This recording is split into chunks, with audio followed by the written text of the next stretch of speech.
Europe Matin, Lionel Gougelot.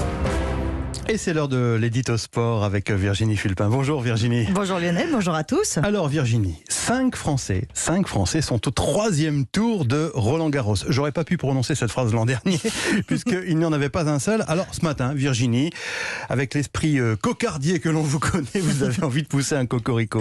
Vous avez trouvé qu'il m'en faut peu vu qu'on est encore en première semaine du tournoi. Mais franchement, ce vendredi matin où on n'a toujours pas prononcé la fameuse phrase « Il n'y a plus de Français à Roland-Garros », ça vous éclaire un pont de l'Ascension.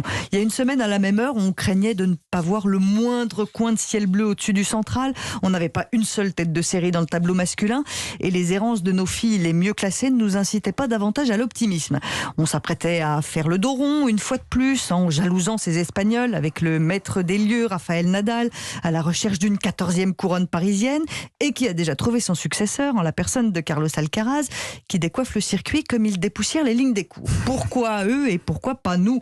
Je m'avance pas trop en disant que le futur vainqueur du tournoi se trouve plus probablement de l'autre côté des Pyrénées ou en Serbie que dans l'Hexagone.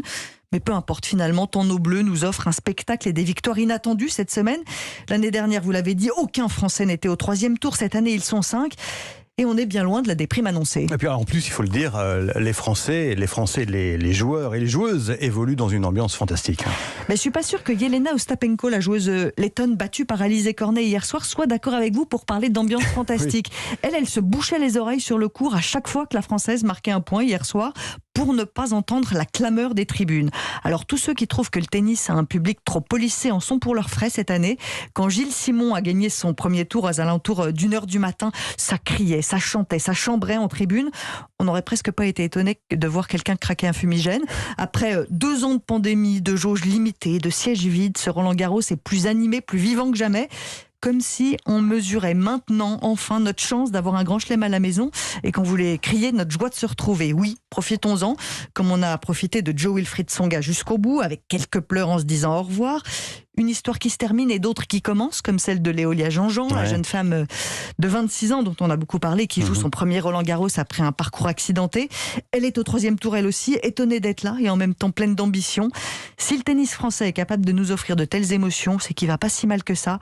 Il y aura sans doute pas de trophée au bout, mais tellement de beaux souvenirs. Ouais, effectivement. Merci Virginie Fulpin. Merci. Bon week-end sportif. Entre Roland-Garros, la finale de la Ligue des Champions, en direct samedi soir sur Europe 1, La Rochelle en finale de la Coupe du Monde de rugby, le Grand Prix de Monaco, sans oublier le fameux barrage Ligue 1, Ligue 2 entre Saint-Etienne et Auxerre. On va se régaler ce week-end. Et plus savoir où donner de la tête, oui. À lundi Virginie, merci.